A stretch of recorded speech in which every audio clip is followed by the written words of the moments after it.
Greetings, my fellow freedom lovers, sovereign thinkers. This is LL3's newest podcast. My name is Craig, transmitting from the beautiful swampy mangrove of South Florida, and today's date is Saturday, September 16th, 2017. Yes, I'm at CJ's Java Lounge, located at 400 Southwest 1st Avenue, along the New River of Fort Lauderdale. It was a nice cool breeze last night, and I was like, wow. So actually, I had the intention to go to bed early, and it felt great. Yeah, it's been smoking hot in South Florida for the past, since I would say, a month. And of course, you hear the people doing landscaping back there, but that's okay. I might get a better microphone soon. Yeah, so we got stuff we'll be talking about. Hot dog vendor in California. Someone made a little intake about John Adams. And of course, they're talking about in London from the horrific event with the two terrorist attack on clamping down the internet. The internet, blood in their hands. And of course, they say ISIS claims responsibility. Can we say obvious? New World Order 101. And of course, the ex-cop. I'm not going to talk about, but there's a big protest in St. Louis. St. Louis been acquitted of murder. So people were protesting, and there was even reports too. They actually stopped. They took ammunition off the shelves in St. Louis. Hey, that's pretty nice. So all the people the ones that are law-abiding want to defend their property, you just deprived it for them. Congratulations. Now go back into your cave as far as I'm concerned. That's all, like I said, it's just, okay, I'm just chilling right now. Saturday morning to be exact. So what I'm going to be doing first, I want to talk about this. I just came out under an hour ago from townhall.com, which they followed me on Twitter, believe it or not, which is okay. I have a pretty conservative related, but it has some pretty good little columns pinpoint by Ken Blackwell. It says John Adams, a government of laws and not men, in Virginia. And it says here, they say past is prologue. Let's hope so in this fall's election for Virginia Attorney General in a state of so many founders that advance the cause of individual liberty, religious freedom, and rule of law. John Adams is running for Attorney General on a record and platform that fully embraces this cause. Not just only Virginia's John Adams shares Massachusetts founder's name and principles, but he's actually related to Presidents John and Quincy Adams. Interesting, right? Yeah. Original John Adams talked famously of government of laws and not of men. And his son John Quincy remarked that nipping the shoots of arbitrary power if the bud is only maximum, which can never preserve the liberties of any people. If both we are alive today, they would undoubtedly point to the Virginia's Democratic General Attorney, Mark Herring, as an example of arbitrary power and governments of men, not laws. Government of men, not laws. Virginia's John Adams, certainly in his race against Herring. First, however, it is important to point out Virginia John Adams is more than a name of bloodline. Much more, he's a Virginian of great accomplishment. Born and raised in Chesterfield County, he attended local public schools before graduating with distinction economics from the Virginia Military Institute. At that time, he received his commission as an officer of the U.S. Navy when his service there ended. Adams attended University of Virginia School of Law on the GI Bill. Honors followed. He was managing the editor of the Virginia Law Review, earned clerkships on the U.S. Court of Appeals in Washington, D.C., and Supreme Court Justice Clarence Thomas. Well, a lot of people said that Justice Clarence Thomas was part of the Bohemian Club. I'll just continue on here. Then he worked as an associate White House counsel for President George W. Bush while living in Arlington to Richmond. No, they moved back. Wait. Sorry about that. I messed up. While living in Arlington and starting his family with his Chesterfield-born and bred wife, Lisa, they moved back to Richmond after John White's White House years. He had a team of more than 50 lawyers in the United States and abroad, and the Adams' 4 sons attend the same public school John and Lisa attended. Now, this citizen sailor is ready to rescue Virginia from a career politician who is running the Attorney General office like he's still a member of the Virginia Senate. Adams is committed to the rules of laws and Virginia and the U.S. Constitutions, to reining out an out-of-control government at the state and federal law, and returning the voters, the legislative representatives, to their proper place in Virginia's political order. And Herring, not so much. Adams is proudly pro-life and promises to uphold strict standards for abortion clinics. Well, some of you may not agree, which is understandable. I'm not, praising anything like that. And defend the laws that the General Assembly passes in court. Herring reversed a legal opinion on his predecessor and claimed in 2105 that existing abortion clinics should be exempt from the medical standards the General Assembly had passed into law. This new legal opinion was in line with Herring's opposition as a senator to regulate abortion clinics to protect women and children.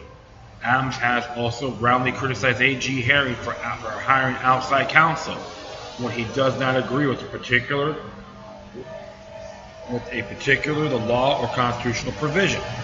Herring did just this when it came to defending Virginia's voter ID and his constitutional traditional marriage amendment.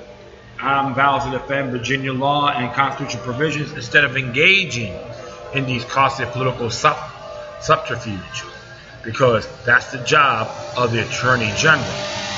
As Virginia Daily's editorialized, serving in this office doesn't mean you can pick cases like they're on a La Carte menu. Again, Adams favors the rule of law, not the rule of men. He has criticized former President Obama's executive overreach in protecting illegal immigrants and Herring's defense of Obama's DACA executive order. Adams has also said that Herring went beyond the law when he instructed Virginia colleges to give in-state tuition to illegal aliens. Adams had represented clients filing a friend of the court beliefs challenging Obamacare's contraceptive mandate. Herring has a bigger backer of Obamacare and filed a impetuous brief in defense of its premium tax credit provision. Adams has pledged to vigorously defend the U.S. Constitution's Second Amendment and safeguard the right to bear arms. Herring has voted for greater gun control in the past and advocated of more of the same as Virginia Attorney General. NRA endorses Adams while labeling Herring as one of the most anti-gun lawmakers in Virginia history. There's more to John Adams than all of this. Of course, he's particularly keen, for example, on combating the state's heroin and opioid crisis. But this non-politician will do all this under the law, the codification of the people's will, and all due respect for individual liberty. As a Republican candidate for Virginia's Attorney General, I will not stand by wild career politicians, social engineers, and progressive ideologues force their values on us and try to supplement our idea and institutions with an oversized government that they believe knows better than we do. History and heritage from Massachusetts and Virginia echoes in the words of this latest John Adams. So he has some pros and cons like everybody else. I'm not gonna smear this man by any means. But the truth of the matter is, you can agree with him on his constitutional marriage or not. It's okay. I'm not gonna argue with that. And be very sincere, what's going on with that particular area is so they do have a marriage license. So technically it's considered commercial law, not natural law.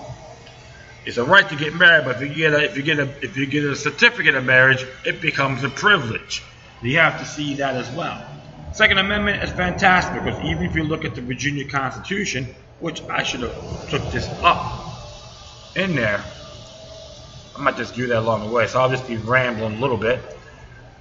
Tells you on those areas as well. So, and sometimes some of these folks, they believe you got people in these areas believing that they're smarter than everybody else. Because, oh yeah, well, I'm a politician, I'm an attorney general, I'm a lawyer, like who the hell cares? Who the hell cares? And it's a good thing about it because if people in Virginia need to start reading their state constitution as well. Bill of Rights, for an example, in Article 1. They do have a right to bear arms in here, which is, I believe it's Article 1, Section 13. Let me just look. Yeah. Article 1, Section 13. Militia, standing armies, military subordinate to civil power. That well-regulated militia, composed of the body of the people, trained to arms, is the proper, natural, and self-defense of a safe defense of a free state. Therefore, the right of the people to keep and bear arms shall not be infringed. That standing armies in time of peace should be avoided as dangerous to liberty, and that in all cases the military should be under strict subordination to and governed by the civil power.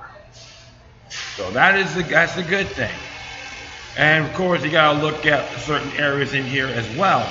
Article 1, Section 1, equality of rights of men. And of course, government instituted for common benefit. That's under Section 3. So I'm going to actually leave Article 1 of the Constitution in here. And of course, the construction, if I'm correct, the construction of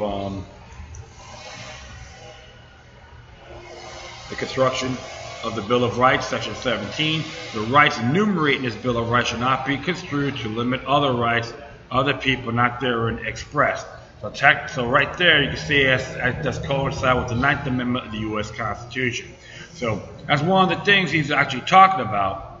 Too much overreach that violates not just the U.S. Bill of Rights, but their state constitution under Article 1. And if I do remember, Article 2, Section 7, when you're in office, you are entitled to protect and defend both U.S. and state constitution, Virginia, Commonwealth of Virginia. And based on what he's saying, what they say about Herring, he officially breached that oath. So yes, and you can't do a recall in Virginia on a state level, but you have entitled to throw his ass out. Excuse me, when I say that, is behind out and let them know who's boss. So people in that state gotta look at everything a lot bigger. I know some people be critical of him on abortion in Virginia. That's okay. I believe in, in my view, on a consensual basis. If people were being sexually responsible, you know what? This wouldn't be an issue on a consensual basis. So don't throw extra straw man, straw girl questions at me, okay? It's not gonna fly. So, I'm not making any judgment, but the people out there need to know what's going on because, that's your state, my friends, in Virginia. You got some awesome people in that area. I always mingle, appreciate folks from all parts of the country and the world. You got some great folks out there. You gotta make that stance, my friends. Send these parasites a message. If John Adams can do the job, you put his feet to the fire as well. So that's pretty interesting. So I'm gonna add the Bill of Rights in there as well. So this one here came out. It was big talk. There was a lot of big talk about some gentleman who got money confiscated from some Keystone cop. Okay, it's happening in Berkeley, right? If I'm correct, it's in Berkeley. Yeah, Berkeley. That's like Glam College, huh? I heard got a great musical education there. Don't get me wrong, great musicians went to Berkeley, but But I know one thing: there's too many spoiled. You see a lot of spoiled little brats out there too. Just such an example. Oh, well, this guy's a white supremacist. You know, it's like, come on. I remember that he did another speech on one guy. They had one person over there, which they find offensive. What's his name? Shapiro? Yeah, Ben Shapiro.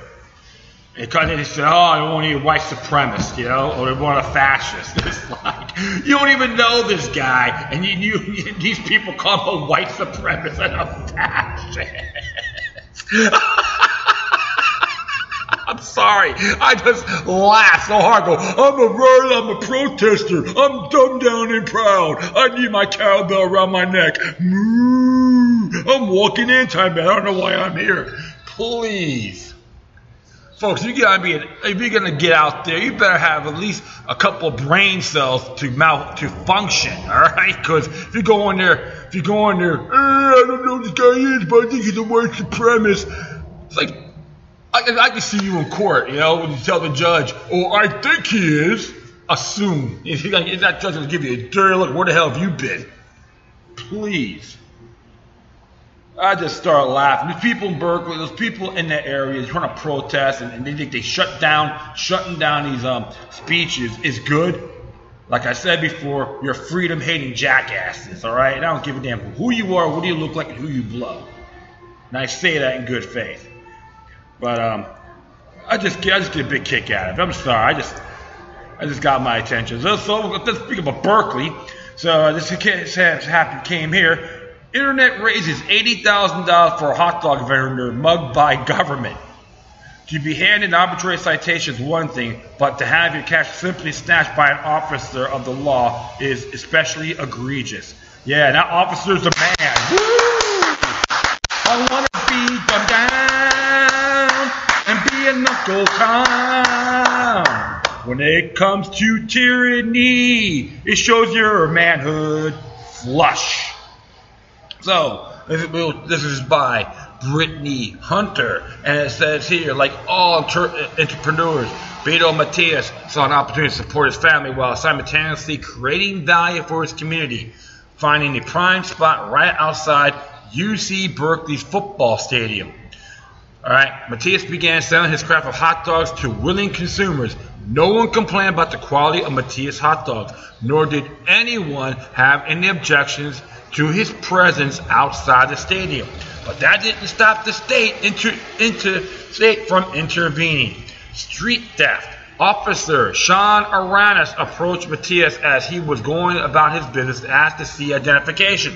Matias, in complete compliance with the officer's demands, began sifting through his wallet in search of his identification. But this is where the story took a devastating turn. Matias was given an opportunity to hand Aranis' ID. His wallet was ripped out from his hands. Instead of merely examining identification, Officer Aranis proceeded to confiscate $60 Matias had in his wallet at the time. It was not until after the strong-arm mugging that the officer explained to Matias that he was being slapped for failing to obtain a business permit. Lucky, one of Matias' customers filmed the entire encounter on his smartphone, and the video since got viral. Martin Flores knew something wasn't right when he saw the officer reach for Matias' wallet. If I did it to him, I'd get thrown in jail because he's special, so special. Thankfully, as so many of us are trained to do in the digital age, he pulled out a smartphone and immediately began documenting the encounter. He did so just in the nick of time.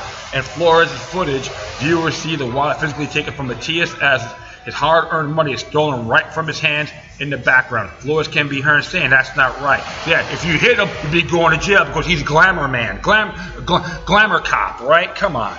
Flores even took his role in the matter one step further while filming. Inquires why the officer deemed it necessary to target his innocent vendor over the loud display of public intoxication that was occurring directly across the street. The only response Aranis supplied Flores was, yeah, well, he doesn't have a permit. He doesn't have a permit. Yeah, I should give him a P9 microphone. He can talk on that. That's not sexual harassment, okay? Penalized for hard work. To be sure, Matias never denied his lack of a permit. but he was shocked and taken aback by Warrantless' actions. To be handed an arbitrary citation is one thing, but to have your cash simply snatched by an officer of the law is especially egregious. Matias later told Telemundo 48, "I've already shown them my ID. They saw I was not doing anything wrong, neither stealing or anything. I was just working to support my family. Unfortunately, this kind of thing happens every day." The most insidious activities now require state permission, for selling hot dogs to playing tennis. No one can economically survive without a job, and yet for many, our government makes it impossible to do so without first running the obstacle course of red tape. For a country founded on the freedom of opportunity, something has gone terribly wrong. Yes, they believe the government is smarter than everybody else. Remember, it's California. It should be called a police state rather than the Golden State. But I will say this: when it comes to privacy issues, they're getting a little bit better. So I'll be very fair. In the American workforce, over 30% of the jobs require an occupational license before an individual can legally earn a living.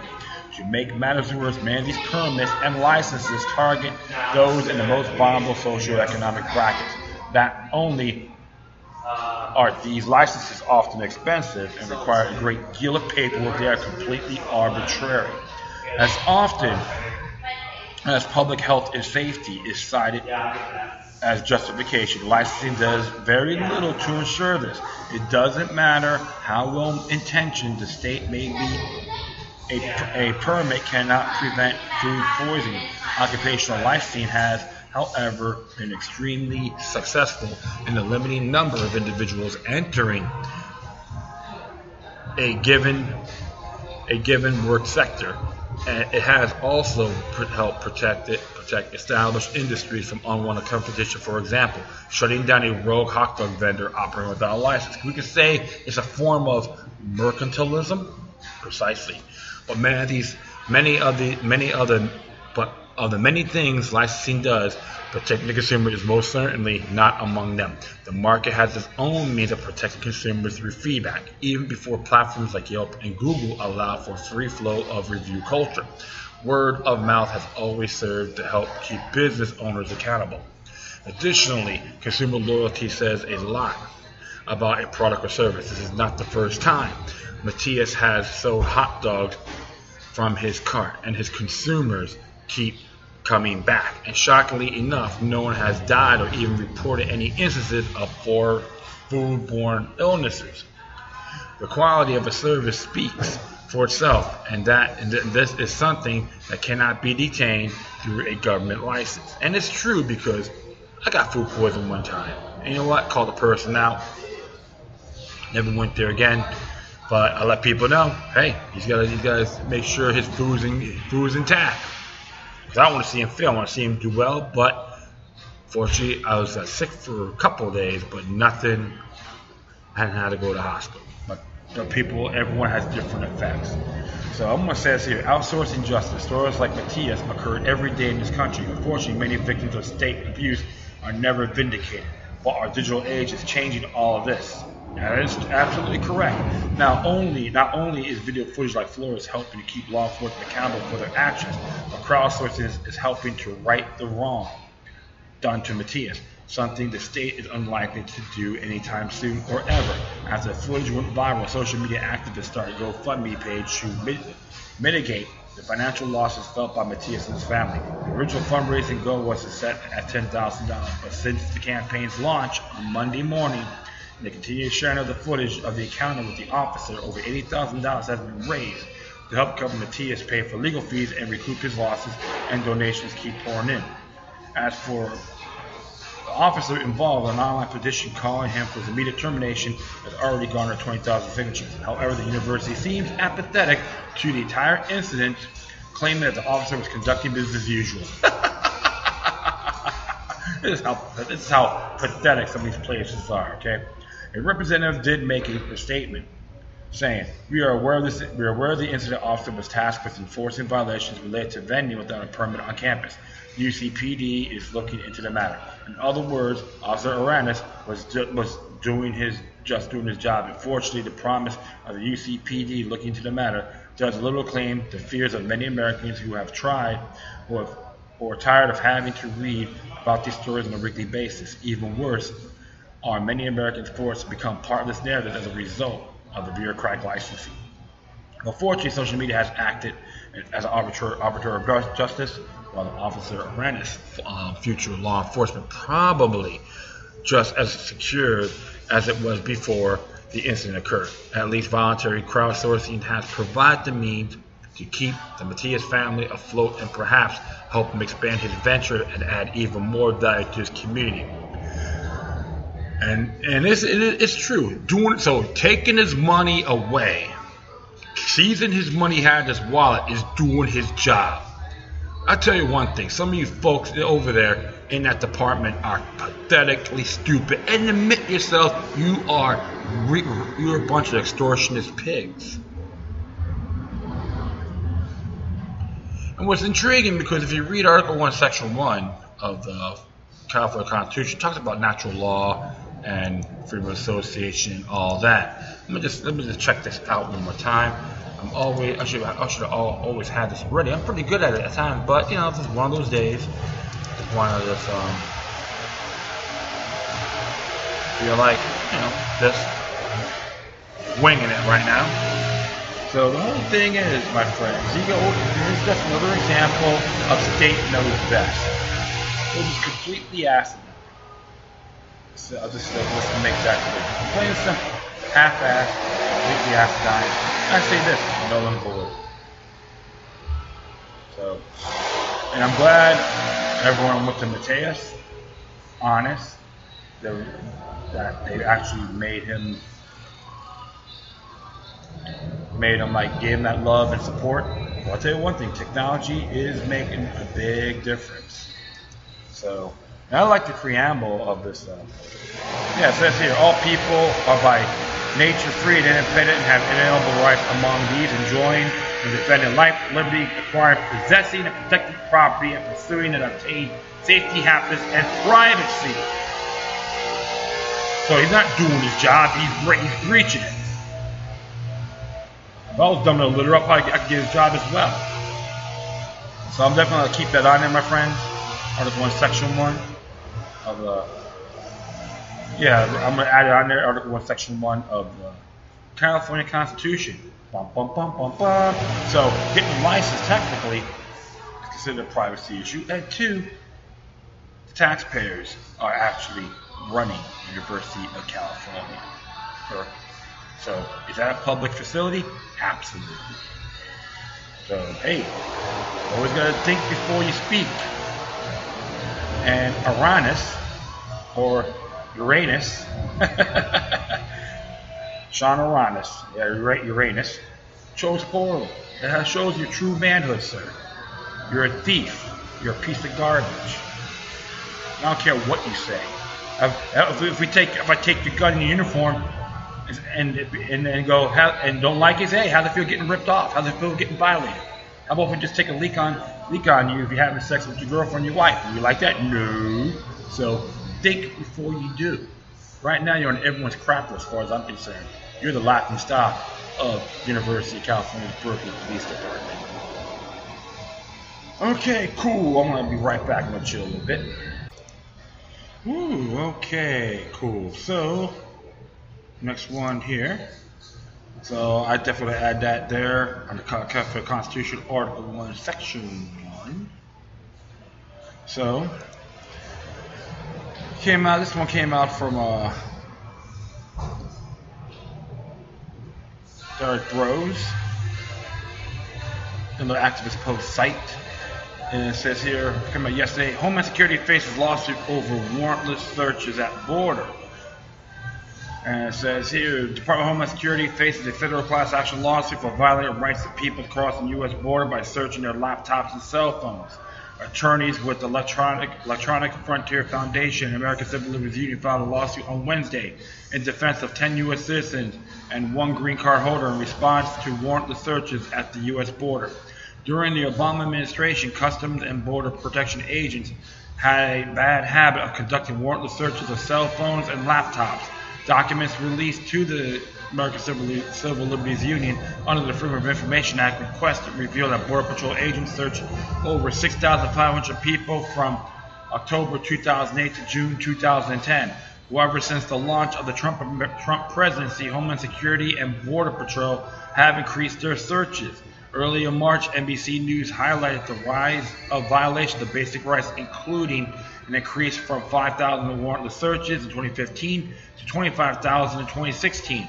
This data from the Department of Homeland Security shows that 5,000 people were searched along the border in February 2017. In response to these searches, 4 members of Congress introduced legislation that would require border agents to get a warrant before performing a search of someone's cell phone, laptop, or tablet. The ACLU and the EFF are now asking a federal judge to rule that officers cannot search electronic devices without warrants based on probable cause the devices contain evidence of an immigration or customs violation. The organization represents 10 different people affected by the searches, including several Muslims and people of color, a military veteran, a journalist, an NSA engineer, and a business owner. Hey, can we say that? Can we say it again? Oh, it's only just the Muslims? Hello, and so be dumbed down like you. All right, I'm going to continue on here. All the defendants stopped while re-entering the U.S. from business or personal travel. Some of the defendants said their devices were taken into government custody for weeks or months. People now store their whole lives, including extremely sensitive personal and business matters, on their phones, tablets, and laptops. It's reasonable for them to carry these with them when they travel. EAF staff attorney Sophia Cope said in a statement about the lawsuit, is high time that the courts require the government to stop treating the border as a place as where they can run the Constitution. The complaints list the experiences of the 10 defendants. Diane May, a veteran of the Air Force and college professor, and she was humiliated and violated after being detained for 2 hours in Miami after vacation in June. I worry that border officers would read my email messages and text and look at my photos, she said. This was my life, and border officers held in the palm of his hand. I joined the lawsuit because I strongly believe the government shouldn't have unfettered power to invade your privacy. And why do you got federal agents in Miami detaining people? And how come the state governor or some other local officials, they don't have a sheriff in Miami, they kind of got a police chief, he's just one of those bellboys. Okay, master, you have the power to tell him to get the hell out of my county. ACLU attorney Elsha Bananderi said the Fourth Amendment requires the government gets a warrant before it can search the content of smartphones and laptops at the border. The Customs and Border Protection believes that they have a right to search without warrants as part of their mission to secure the border. The CBP notifies the public to its belief in their tier sheet, which acknowledge that federal agents can search phones and make copies for their forensic analysts. Yeah, how about this? How about if I just take a dump and put it on there, give it to them with their bare hands? Do they like it? No. So don't crap on anyone else, you bunch of morons. Good grief. The CBP searches and are backed by Supreme Court rulings that found people across the border have fewer protections under the Fourth Amendment. Well, go give me on a bunch of black robe fools that bends over for the deep state or the secret government, okay? The court has not specifically ruled on whether or not cell phones are subject to force, although they have ruled that warrantless searches of phones are illegal inside the country. It happened in Miami, Florida, so there's no border there. Good grief.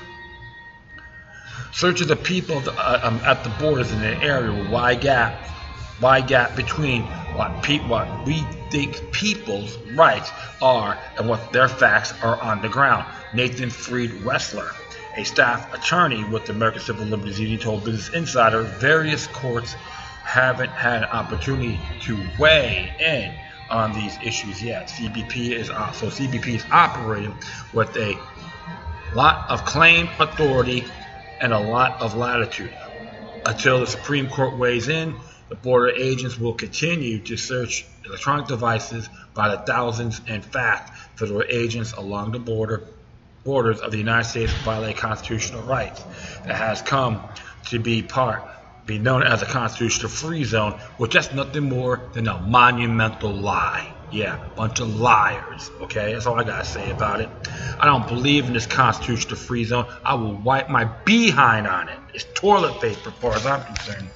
Earlier this year, it was reported that the White House was exploring the possibility of scanning social media accounts of all incoming visitors to the United States. In addition, activists post recently reported the Trump administration is using Stingray cell phone surveillance tools to monitor undocumented migrants, when combined with recent plans to scan the face of every person coming in or out of the United States and the growing biometric wall. A picture of a complete and total surveillance comes into view. The surveillance and police state of America are eerily reminiscent to the post 9/11 plan for total information awareness. This program sought to keep every part of American life under the microscope. Name of freedom and security, of course. As of September 2017, it will appear that the architects of the surveillance state have succeeded at creating their panopticon. Now, what are we going to do about it? Well, I can tell you this. Expect gadgets that will actually deter stingrays. Don't be surprised that's in the works, because one thing for sure, my friends, every high-tech gadget has a flaw, including biometric wall. There's nothing more than New World Order propaganda. What's their excuse? Oh, because of 9/11. You know what? Punch these people in the mouth, please. And give them a taste of intellectual ammunition up their rear ends. Sometimes I get a little irritated, and I do admit that, my friends, but always try to stick to my principles. I've been very consistent at it. That's why this whole constitutional free zones and all that is a lie. Even the Declaration of Independence states about our natural born rights are inalienable. We have certain inalienable rights. There's no excuse of changing it. And there's areas I'm not crazy about Trump and his administration on these areas. It's unacceptable, null and void. More things change and more stay the same, right? So everyone's worried about one man. You should be looking at the bigger picture. You should be complaining about this for a long time. Calling it out as it is. That's what I call a lot of these activists out there paper tigers, posers, parasites. Our Bill of Rights culture is the only way to fight the war on terror, not this propaganda matrix, New World Order, bizarro world. We all have to take the initiative. Great thing about it too, my friends, is we got the 10th Amendment. We can use that. We can let the states, we can let these dinkleberries from the federal government know, you're not going to bring to my state, buddy. Beat it. Or have your ass arrested. Something to look at. Alright. Next thing here. It came out yesterday. Pretty interesting here, last night. And the whole thing is about web giants with blood on their hands. Prime Minister to order internet bosses to clamp down on extremism as it takes minutes on Google to find how to build the bomb which brought terror to the tube. So they gotta try to blame it on the internet. Oh yeah, it's from the Daily Mail, by the way. And as it reads, it's by Rebecca Chambers and LaSarah Brown and Emmy Semas for the Daily Mail. And it came out at 17:15, so about almost 6 o'clock. But got updated. So, got updated today.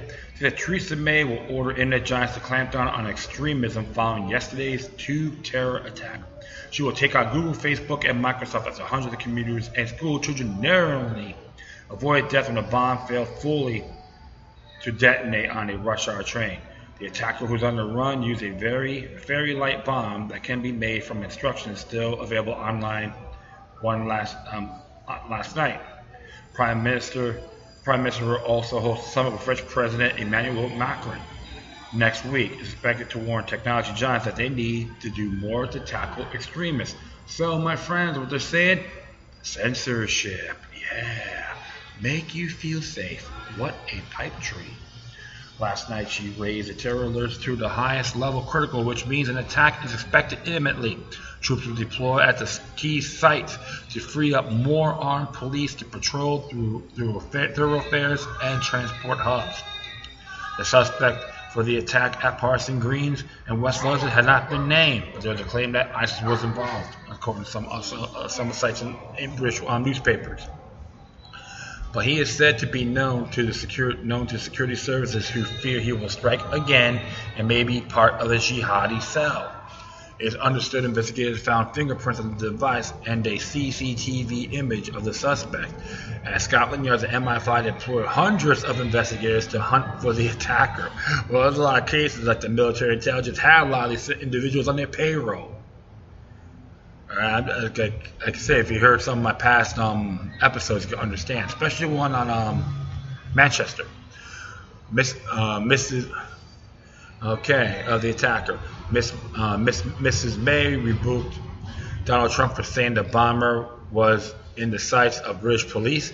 Commuters told the pandemonium when a ball of flame engulfed their carriage.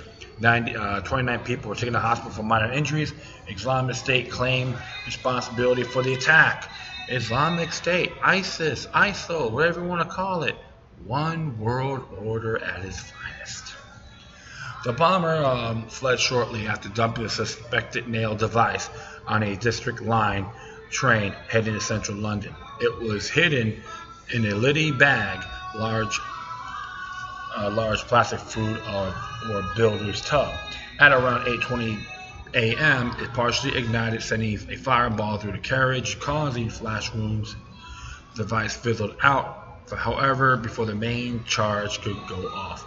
Passengers covered in blood, with their scorched hands, legs, faces, and hair, fled in panic and triggered a stampede. And to tell you everything here, the bomber is believed to have been captured on CCTV making a telephone call. Experts at GCHQ have been working to match up calls made in the Parsons Green era at that time.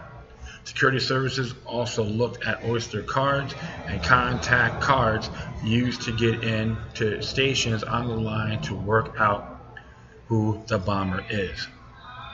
The speed with which the terrorist was identified suggestions he could already have been on a police database or watch list. Mr. Trump suggested in a tweet that the bomber was already on the radar of Scotland Yard, a claim which was met with fury from police. Forensics were last night examining fingerprints and from components of the explosive device and the containers. Earlier this week, an image was circulated on encrypted messaging site Telegram of jihadi pointing toward London landmarks and such as Big Ben. Interesting.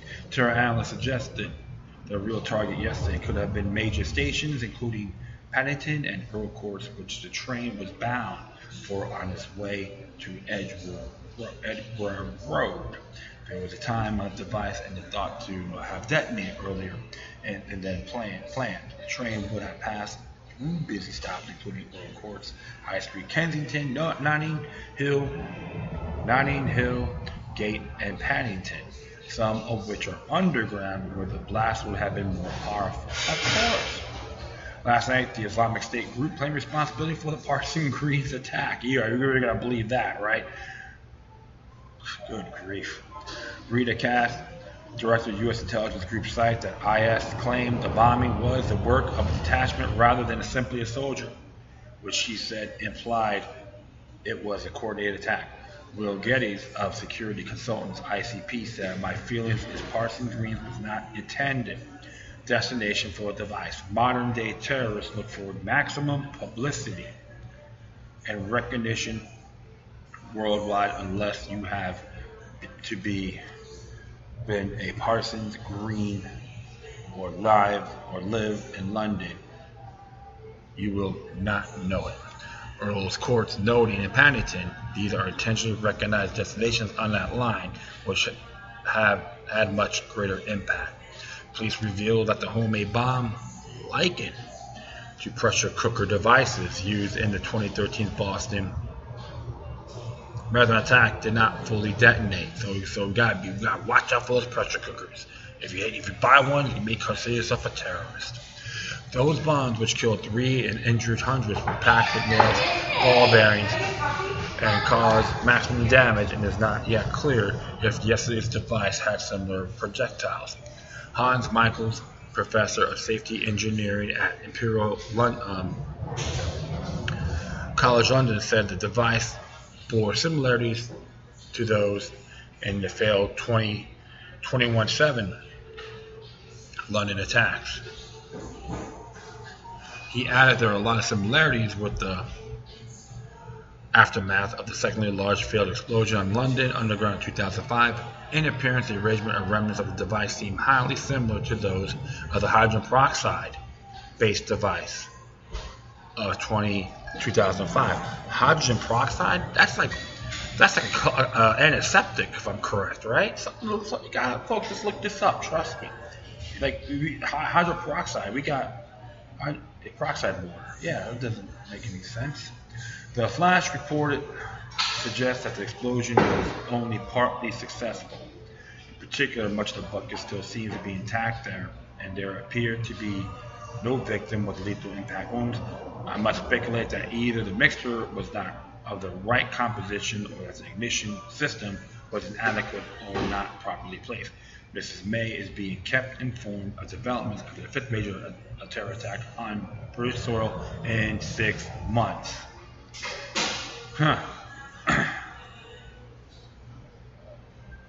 Prime Minister chaired an emergency meeting of Cobra and announced the terror threat level will not be raised from severe to critical, although it was later changed to critical.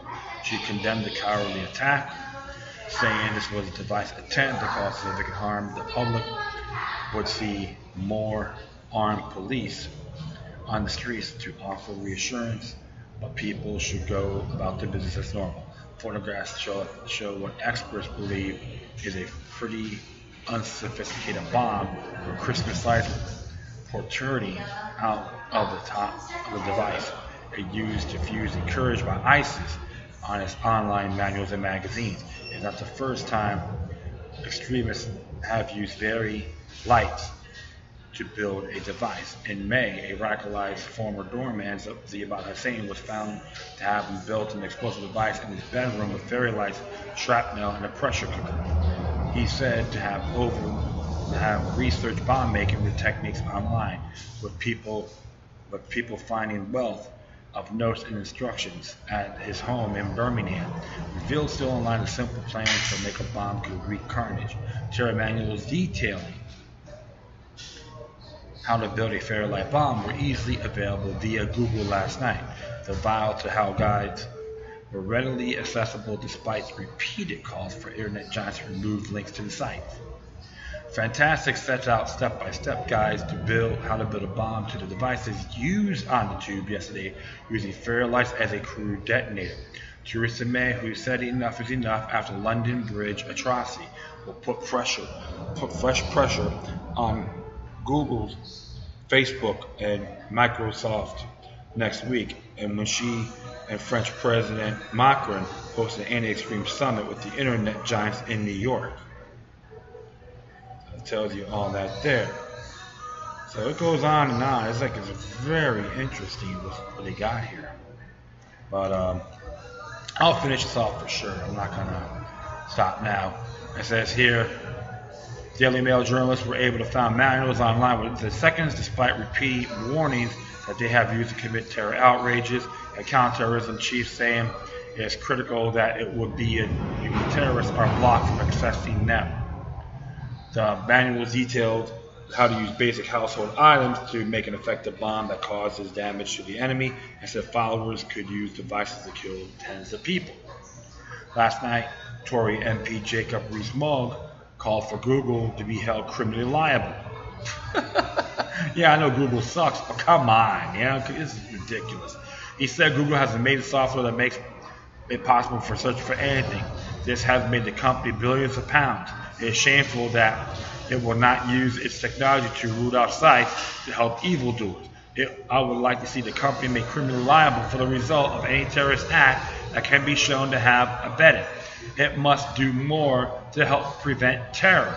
Give me a break. People, even if they do this, criminals will find a way of making it happen. You believe all these people just got to get out of the computer only? Give me a spare me. You know, good. This is absurd. You have photos in here down here as well.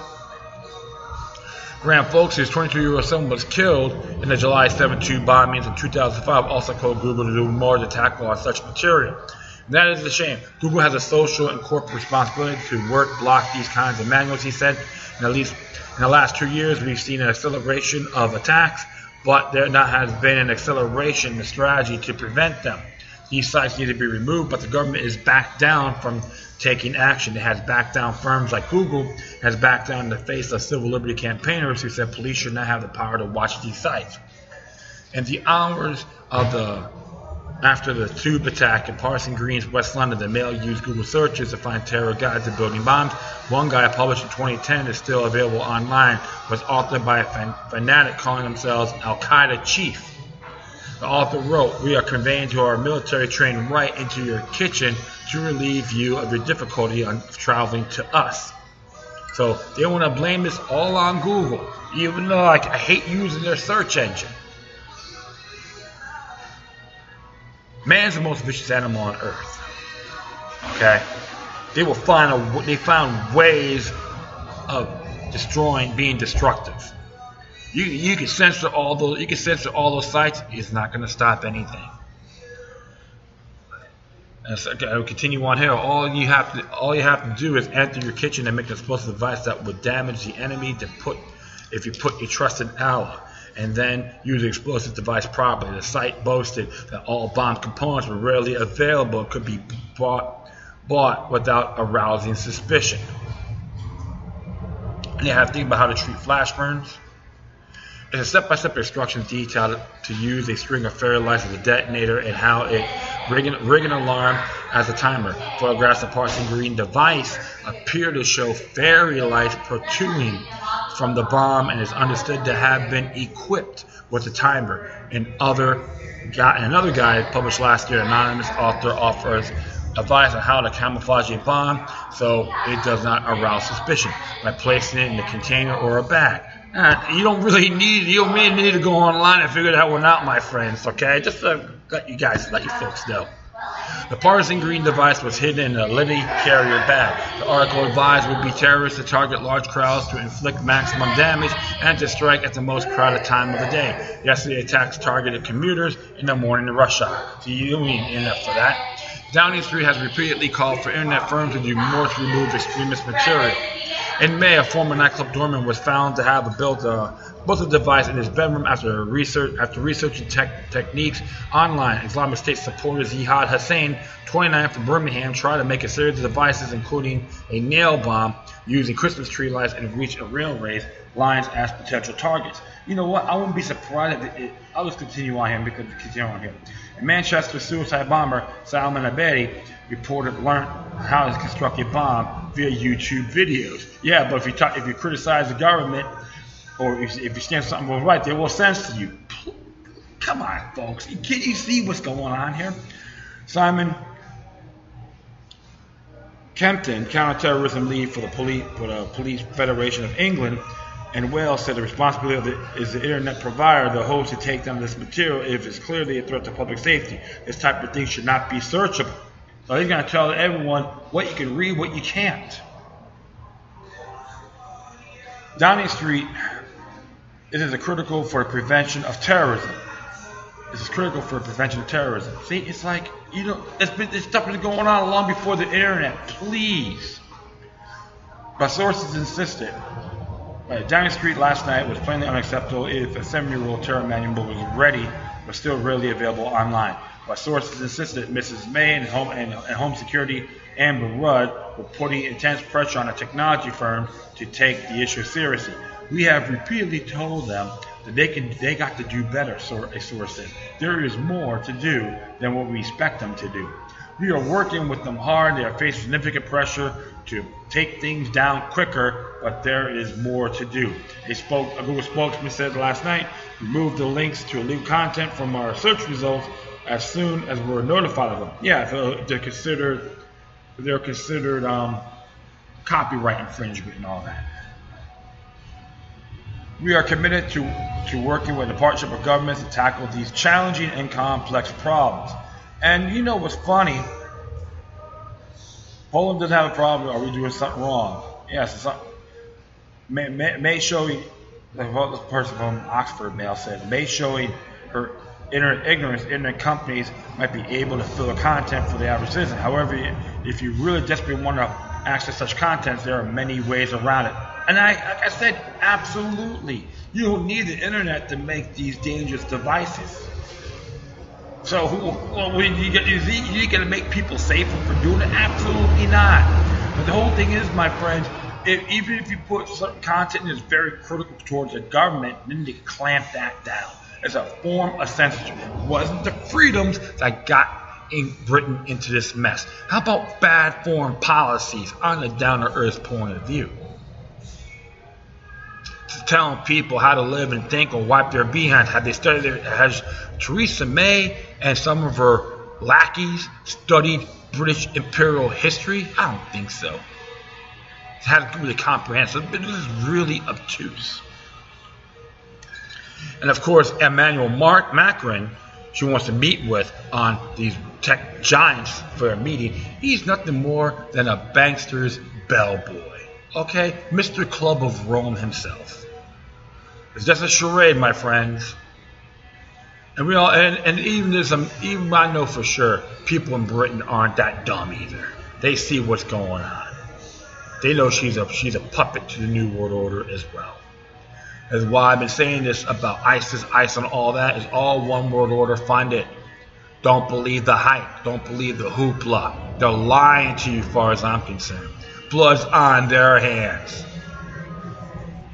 Not these web giants. Like, I'm not a big fan of Google either. But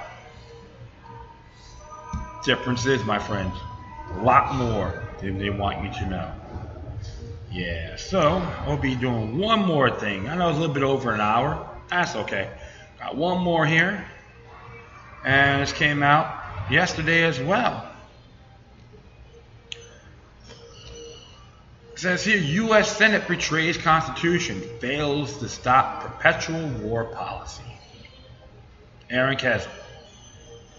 It says here, the U.S. Senate voted 61-36 to kill an amendment proposed by Senator Rand Paul, Republican from Kentucky, which would repeal the 2001 and 2002 authorizations for the use of military force in Afghanistan and Iraq.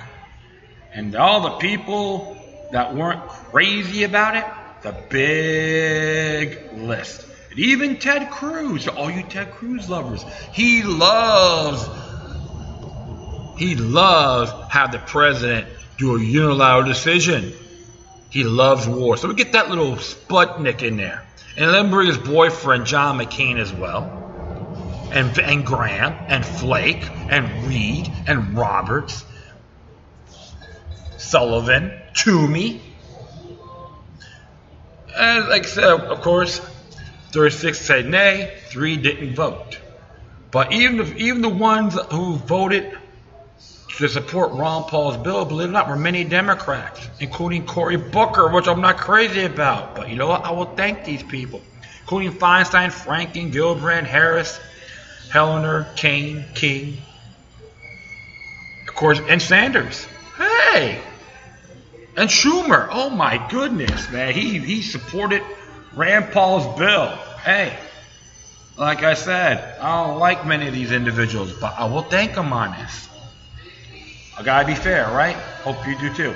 2 bills have heavy scrutiny on the 2001 AUMF was approved in the wake of September 11th attacks, while the AUMF authorized the Iraq War. Senators opposed the amendment, stated it would mean we would immediately need to start winding down U.S. forces abroad, said Bob Corker, Republican from Tennessee, who opposed the Ron Paul Amendment.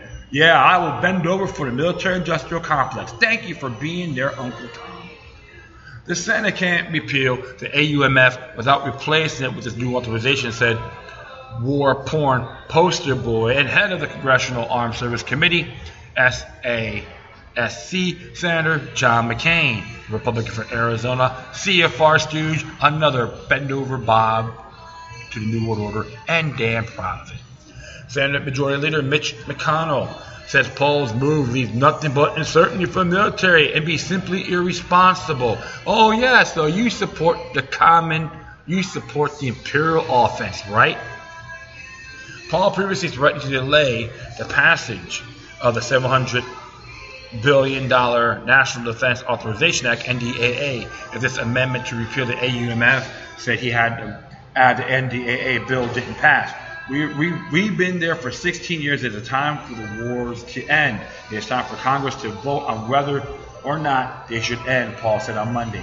While the repeal has a strong opposition, the supporters of this bill includes Senator Elizabeth Warren, Democrat from Mass, Mike Lee, Republican from Utah, and Tim Kaine, Democrat from Virginia. It's funny because they supported Rand Paul's bill. Like I said, I thank them. It's been 16 years since Congress passed the existing AUMF after 9/11, but year after year, Congress refused to re-examine this outdated policy. It's a long time for Congress to do the right by our troops and the American people, Warren said on Twitter, announcing her support.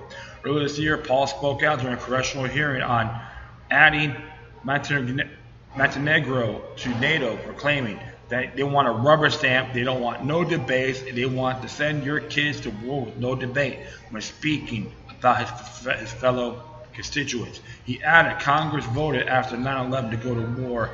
They voted to go after the people who planned and plotted the attacks on the World Trade Center. The vote from 15 years ago is used to justify all wars everyone on the planet. There has been no meaningful debate about the war we are currently involved in the Middle East. We are currently fighting illegally and unconstitutionally in the Middle East because the representatives are afraid to have a public debate. He's right. I'll continue on here. Paul then took Twitter to put out an important piece of his speech, tweeting, for decades NATO has been organizing where the U.S. disproportionately spent our blood and our treasure, adding, nobody wanted to have this debate. They want a rubber stamp, they want no debates, and they want to send your kids to war. And there's a over 26-minute speech which Senator Rand Paul did on the floor, and I gotta say one thing, I'm very proud of him on that. He was absolutely flawless. He spoke his mind, he had his merits. I gotta give him the thumbs up. And people out there, doesn't matter what your political views are, you should thank Senator Rand Paul for standing up for what's right. So definitely watch this video. You won't be disappointed. Father would be proud, I tell you that.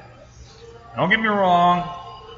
I know about the past he did 5 years ago, but I'm not going to dwell on it anymore. I know he probably learned from it as well.